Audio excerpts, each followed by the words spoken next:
जय हिंद साथियों, आज के इस क्लास में आप सभी का बहुत बहुत स्वागत है। तो साथियों, बिहार पुलिस सिपाही की नई भर्ती 2025 के लिए आज आपका साइंस का प्रैक्टिस सेट नंबर 16 चलेगा। और देखिए साथियों, जो भी चैनल पर पहली बार आए हैं और जिनको भी बिहार पुलिस बैच के बारे में जानकारी चाहिए तो यहाँ पर नीचे देखिए ये व्हाट्सअप नंबर है, इस पर मैसेज करके आप लोग जानकारी ले सकते हैं। या फिर क्लास के लास्ट में आपको बैच के बारे में जानकारी देंगे तो आप लोग पूरा क्लास को ध्यान से देखिएगा। तो चलिए, शाम के 7:30 बज चुके हैं, फटाफट से आप लोग लाइव चैट के साथ जुड़ जाइए। तो साथियों, आज का पहला क्वेश्चन देखिए, प्रकाश संश्लेषण की क्रिया होती है फूलों में, पत्तों में, तनों में या फिर डी जड़ों में। चलिए, बहुत ही शानदार क्वेश्चन है, बताइए इसका आंसर क्या होगा। प्रकाश संश्लेषण की क्रिया किसमें होती है?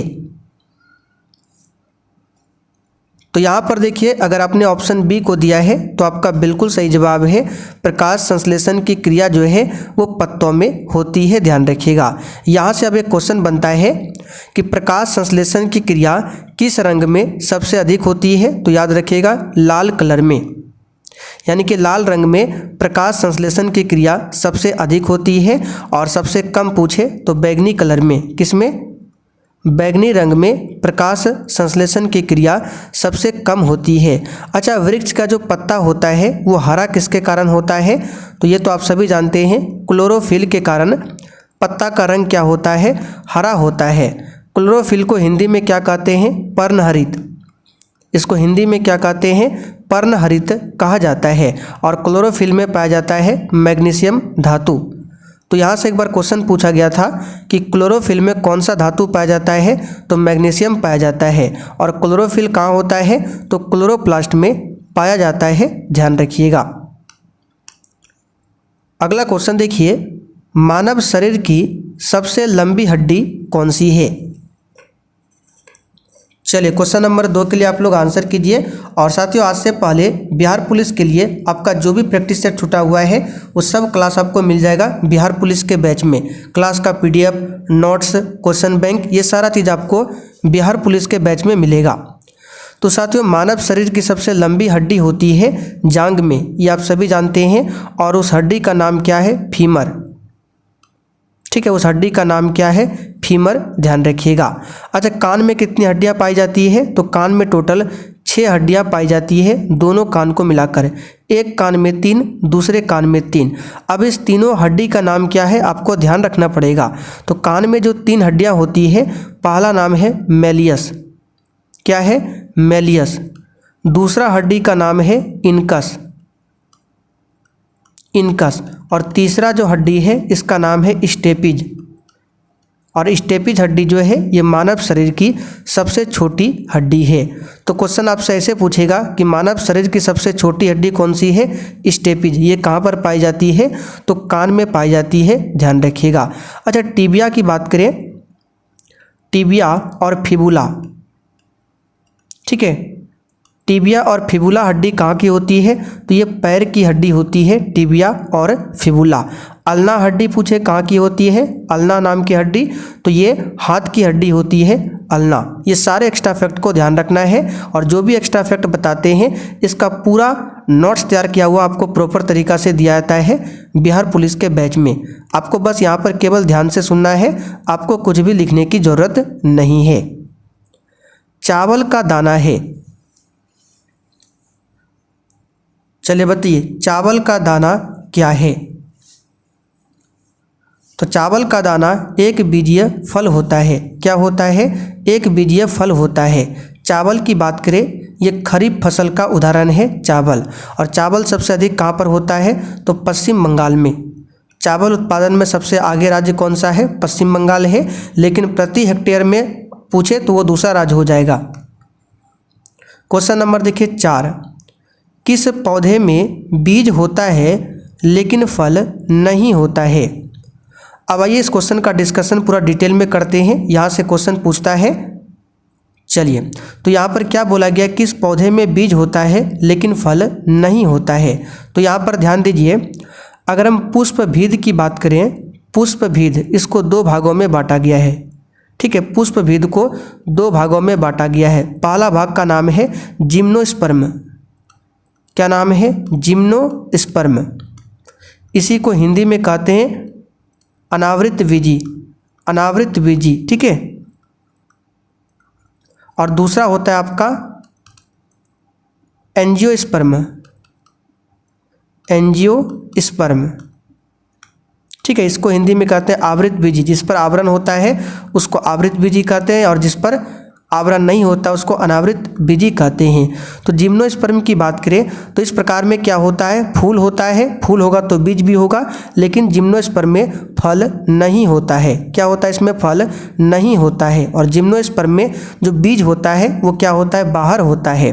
और एंजियोस्पर्म की बात करें, इसमें फल के अंदर बीज होता है। तो पूछे बताइए, जिसमें फल के अंदर बीज होता है वो क्या कहलाता है? तो एंजियोस्पर्म। एंजियोस्पर्म बोले तो आवृत बीज, यानी कि जिस पर आवरण होता है।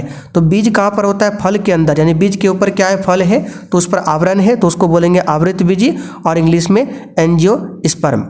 और जिम्नोस्पर्म का उदाहरण बता देते हैं, जिसमें फल नहीं होता है, तो इसका उदाहरण है साइकस। क्या है? साइकस, सिकोया, लिख लीजिएगा, साइकस, सिकोया, चीड़, देवदार, ये सब जो पेड़ होता है इसमें फल नहीं होता है और ये जिम्नोस्पर्म यानी कि आवृत बीजी के अंतर्गत में आता है। तो यहाँ पर पूछा गया है किस पौधे में बीज होता है लेकिन फल नहीं होता है, तो यहाँ पर देखिए दिया हुआ है साइकस, और ये जिम्नोस्पर्म के अंतर्गत में आता है। तो यहाँ पर डी ऑप्शन आपका सही जवाब है। और साथियों यहाँ पर आप लोग थोड़ा सा ध्यान दीजिए, ये जो बिहार पुलिस का बैच है इसमें एक नया सेक्शन को ऐड करने वाले हैं। यहाँ पर आप लोग देख सकते हैं, इस सेक्शन को ऐड करेंगे। इसमें 7 अगस्त से 28 अगस्त तक जो 2024 में बिहार पुलिस का एग्जाम हुआ, 7 अगस्त से लेकर 28 अगस्त तक, तो उस एग्जाम का क्वेश्चन बैंक आपका तैयार हो रहा है। 1 लाइनर सीरीज में ये आपको मिलेगा। जिस प्रकार से बूस्टर जीके दिया जाता है उसी प्रकार से ये आपको 1 लाइनर सीरीज का क्वेश्चन बैंक मिल जाएगा 2024 का। और ये कहाँ पर मिलेगा? तो जिन्होंने इस बैच को ले रखा है आपको लेने की ज़रूरत नहीं है, इसी में आपको मिल जाएगा। और ध्यान दीजिए, जिन्होंने अभी तक बैच को परचेज नहीं किया है तो आप लोग देरी मत कीजिए, इसी कोर्स में यानी इसी फी में 139 में ही आपको ये सब कुछ मिल जाएगा। ठीक है, ये व्हाट्सअप नंबर है, इस पर मैसेज करके आप लोग जानकारी ले सकते हैं। चलिए क्वेश्चन नंबर देखिए 5, निम्न में से किस पौधे का फल भूमि के नीचे पाया जाता है? एक भी क्वेश्चन को छोड़ना नहीं है और डेली आप लोग क्लास कीजिए। अगर आप लोग सच में चाहते हैं कि इस बार आपका सिलेक्शन हो जाए तो रेगुलर क्लास को कीजिए। जो हम आपको नोट्स देते हैं, बूस्टर जीके देते हैं, शॉर्ट नोट्स देते हैं, सबको तैयार करते चलिए। तो किस पौधे का फल भूमि के नीचे होता है? तो देखिए भूमि के नीचे तो गाजर भी होता है, मूली भी होता है, आलू भी होता है, लेकिन यहाँ पर फल पूछा गया है, लेकिन गाजर फल नहीं है, ये आपका जड़ का उदाहरण है। मूली भी जड़ का उदाहरण है, आलू आपका तना का उदाहरण है, ये हम कल आपको बता चुके हैं। तो इसका आंसर हो जाएगा मूंगफली। ये भूमि के नीचे होता है और ये फल का उदाहरण है।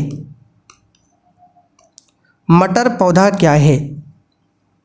और जैसे ही क्लास खत्म होगा इसका पीडीएफ आपको आंसर के साथ मिल जाएगा बिहार पुलिस के बैच में। बताइए मटर पौधा क्या है?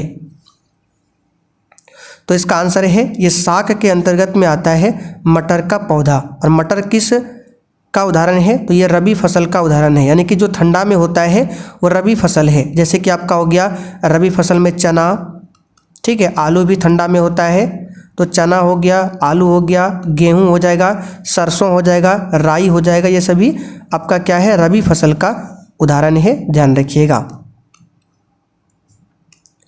येलो केक नामक जिस वस्तु की सीमा पार तस्करी की जाती है वह क्या है?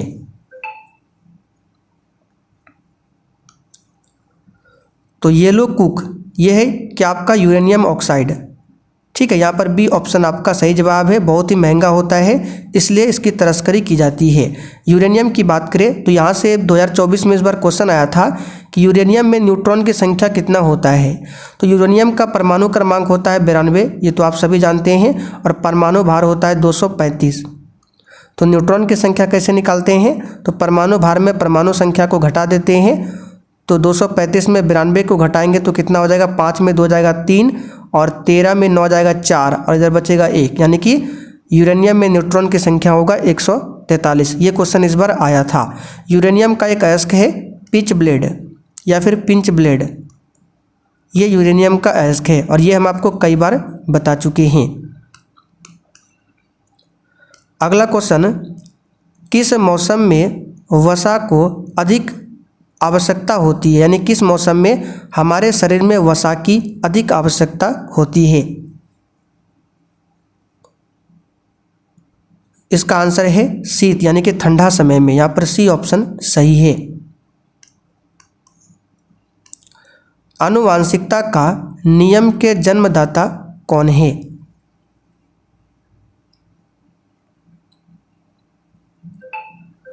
तो इसका आंसर है ग्रेगर जॉन मेंडल। इसका आंसर क्या हो जाएगा? ग्रेगर जॉन मेंडल कौन है? तो आनुवांशिकता के जनक है, ध्यान रखिएगा। अच्छा, अगर आपसे पूछे बताइए वनस्पति विज्ञान का जनक कौन है, तो थियोफ्रेस्टस। कौन हो जाएगा? थियोफ्रेस्टस। वर्गीकी का जनक कौन हो जाएगा? Carolus Linnaeus. प्रतिरक्षा विज्ञान का जनक कौन हो जाएगा? Edward Jenner. जीवाणु विज्ञान का जनक पूछे, रॉबर्ट कोच। ठीक है। अच्छा, इकोसिस्टम शब्द को किसने दिया था? तो टॉन्सले ने। ये जो भी हम आपको बता रहे हैं बस आपको केवल ध्यान से सुनना है, बाकी सब कुछ आपको नोट्स में लिख कर दे देंगे।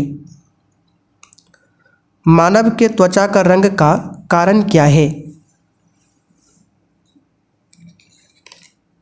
तो यहाँ पर इस क्वेश्चन का आंसर हो जाएगा मेलानिन। ये सिंपल सा क्वेश्चन है, मेलानिन हो जाएगा। इंसुलिन में कौन सा धातु पाया जाता है? चलिए बताइए इसका आंसर। तो इंसुलिन के बारे में कई बार बता चुके हैं। ये अग्नाशय के बीटा सेल से निकलता है और इसकी कमी से मधुमेह रोग होता है। ठीक है। और इसमें होता है जस्ता धातु। क्या होता है? जस्ता धातु। RH कारक का नाम किस जंतु से लिया गया है? यानी कि RH फैक्टर का नाम जो है ये किस जंतु से लिया गया है? तो इसका आंसर है बंदर से। कहाँ से लिया गया है? बंदर से। सोनोग्राफी कब की जाती है?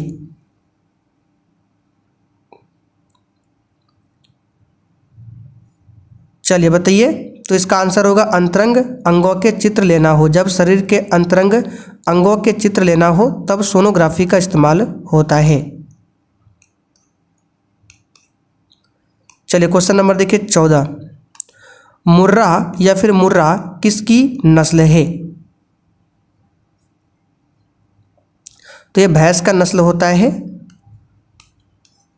चलिए अगला क्वेश्चन, ठोस कोण का मात्रक क्या है? एक भी क्वेश्चन को छोड़ना नहीं है और सेशन के लास्ट में आपको कमेंट करके अपना अपना स्कोर बताना है कि आपने कितने क्वेश्चन सही किए हैं।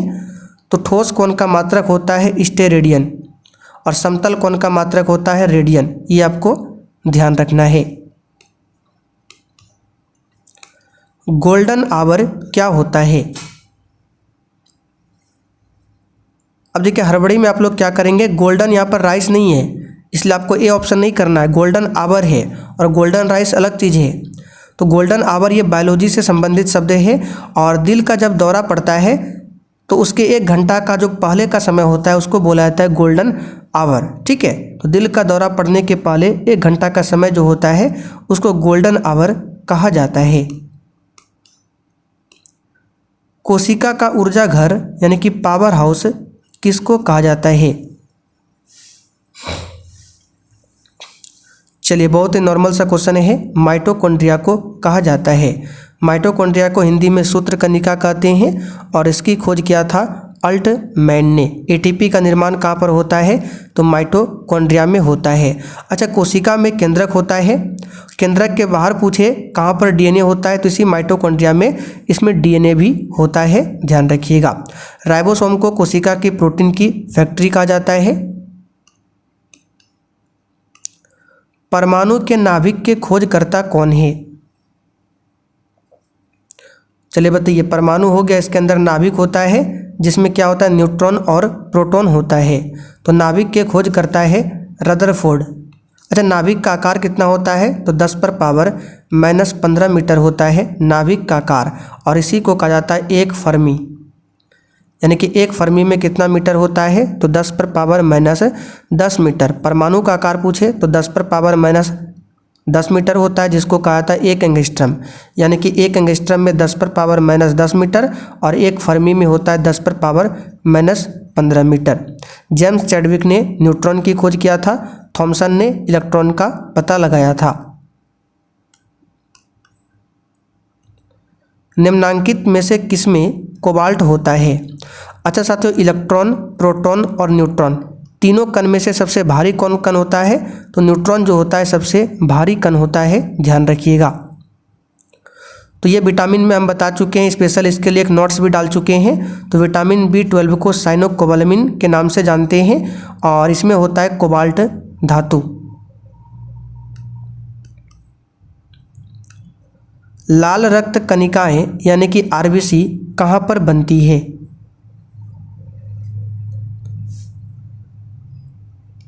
चलिए बताइए फटाफट से, RBC का निर्माण कहाँ पर होता है? इसके साथ हमने आपको बताया था RBC का जो कब्रिस्तान है या किसे कहा जाता है, ठीक है, ब्लड बैंक किसे कहा जाता है, ये सब हम बता चुके हैं। बताइए इसका आंसर क्या होगा? तो यहाँ पर इसका आंसर हो जाएगा अस्थि मज्जा। क्या हो जाएगा? अस्थि मज्जा में RBC का निर्माण होता है, और ये नष्ट कहाँ पर होता है? तो इस स्प्लीन में। कहाँ पर होता है? स्प्लीन, या फिर इसी को बोला जाता है प्लीहा, इसी को कहा जाता है तिल्ली, तीनों एक ही नाम है। तो RBC का कब्रिस्तान पूछे, स्प्लीन, प्लीहा या फिर तिल्ली, इस बात को ध्यान रखिएगा, ठीक है। अच्छा, RBC की बात करें तो इसका वैज्ञानिक नाम क्या है? एरिथ्रोसाइट। क्या है? एरिथ्रोसाइट, ये इसका वैज्ञानिक नाम है। WBC का वैज्ञानिक नाम पूछे तो ल्यूकोसाइट। क्या होता है? ल्यूकोसाइट होता है। RBC में केंद्रक नहीं पाया जाता है। खून की कमी होने से इनमें से कौन से विटामिन दिया जाता है?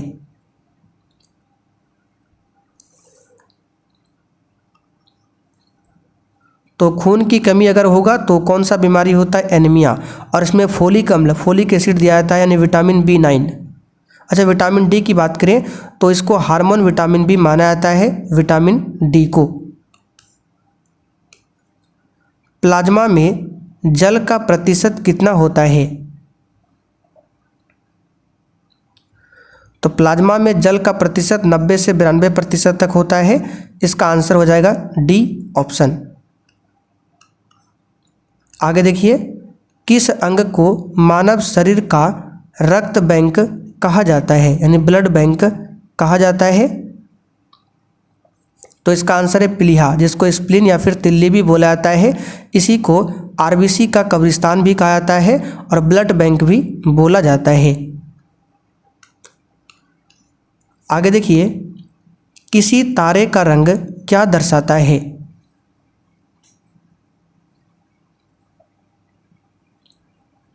तो किसी तारे का रंग जो है उसके ताप को दर्शाता है, और तारा जो आकाश में टिमटिमाता है वो किसके कारण? तो प्रकाश के अपवर्तन के कारण टिमटिमाता हुआ प्रतीत होता है। समुद्र का नीला रंग प्रकाश के प्रकीर्णन के कारण, आकाश का रंग नीला दिखाई देना ये भी प्रकाश के प्रकीर्णन के कारण होता है। पृथ्वी के भूपटल में सर्वाधिक क्या है? अब देखिए, भूपटल का मतलब होता है धरती, और वायुमंडल में मतलब होता है हवा, ठीक है। तो वायुमंडल में सबसे अधिक तो नाइट्रोजन है, ये आप सभी जानते हैं। लेकिन भूपटल में पूछे धरती में तो सबसे अधिक मात्रा में जो तत्व है वो आपका ऑक्सीजन है, 46%। कितना है? 46%, ठीक है। दूसरे स्थान पर आता है 28% में सिलिकॉन। क्या आता है? सिलिकॉन। अच्छा, धातु में सबसे अधिक पूछे धरती में क्या है? तो एल्युमिनियम, ठीक है। भूपटल में सबसे अधिक धातु कौन सा है? तो एल्युमिनियम है। ये लगभग कितना है? तो 8% है, जो कि सबसे अधिक है। फिर लोहा का स्थान आता है, ये लगभग 5% है। सबसे बड़ा इलेक्ट्रोनेगेटिव तत्व कौन सा है? तो ये है आपका फ्लोरीन। यहाँ पर ए ऑप्शन आपका सही जवाब है, ध्यान रखिएगा। तो चले साथियों, आज का प्रैक्टिस सेट आपका यहीं पर कंप्लीट होता है। अब जिनको भी बिहार पुलिस बैच के बारे में जानकारी चाहिए, आप लोग वीडियो में बने रहिए, और जिनको पता है अब आप लोग क्लास छोड़कर जा सकते हैं। तो यहाँ पर देख सकते हैं, ये है आपका बिहार पुलिस का बैच। तो जो भी साथी चैनल पर पहली बार आए हैं, आपका क्लास तो छूटा होगा, तो आज से पहले जो भी क्लास हुआ है, जितना भी क्लास छूटा हुआ है, वो सब क्लास आपको इस बैच में मिल जाएगा। प्लस क्लास का जो भी पीडीएफ है आंसर के साथ आपको इसी बैच में मिल जाएगा। बैच में आपको क्या क्या मिलेगा, तो डेली जो क्लास होगा उसका पीडीएफ आंसर के साथ होगा, सब्जेक्ट वाइज क्लास होगा, यानी हिस्ट्री का अलग, पॉलिटी अलग, ज्योग्राफी अलग, साइंस अलग, सबका सब्जेक्ट वाइज अलग अलग क्लास है और सभी का पीडीएफ मिलेगा। आपको शॉर्ट नोट्स मिल जाएगा, ये आपके लिए बहुत ही काम का चीज़ है, जिसको हम लोग स्टैटिक जीके भी बोलते हैं। तो सब्जेक्ट वाइज आपको शॉर्ट नोट्स भी मिल जाएगा। बूस्टर नोट्स में आपको क्या मिलेगा, तो जो भी हम एक्स्ट्रा क्वेश्चन बताते हैं, जैसे क्लास में ये सब बताया, ये पूरा हम लिख कर देते हैं नोट्स में, ठीक है, डेली आपको दिया जाता है। और टोटल 29 नोट्स हम अपलोड कर चुके हैं। पिछले 12-13 साल का बिहार पुलिस का क्वेश्चन बैंक मिल जाएगा और अभी इसमें ऐड करने वाले हैं आगे जो हमने आपको बताया, जो 7 अगस्त से लेकर 28 अगस्त तक इस बार बिहार पुलिस का 2024 में एग्जाम हुआ था, उसका भी क्वेश्चन पेपर ऐड करने वाले हैं, ठीक है। और भी बहुत सारा चीज़ है, तो मात्र 139 में ये बैच आप लोग ले सकते हैं। अभी समय है, आप लोग देर मत कीजिए, मात्र 139 में ये बैच आपको मिल जाएगा। कहाँ पर मिलेगा, तो प्ले स्टोर पर आपको सक्सेस वर्ल्ड MCQ सर्च करना है, देख लीजिए, इसका लिंक मैं डिस्क्रिप्शन बॉक्स में भी डाल देता हूँ। और आपको ऑल कोर्स पर उसके बाद क्लिक करना है और ये है आपका बिहार पुलिस का बैच, तो इसे आप लोग परचेज कर सकते हैं। इसमें आपका बिहार पुलिस ड्राइवर के लिए भी तैयारी हो जाएगा इसी एक बैच से, ठीक है। और ये व्हाट्सअप नंबर है, किसी भी प्रकार की समस्या आती है तो इस पर आप लोग मैसेज करके पूछ सकते हैं।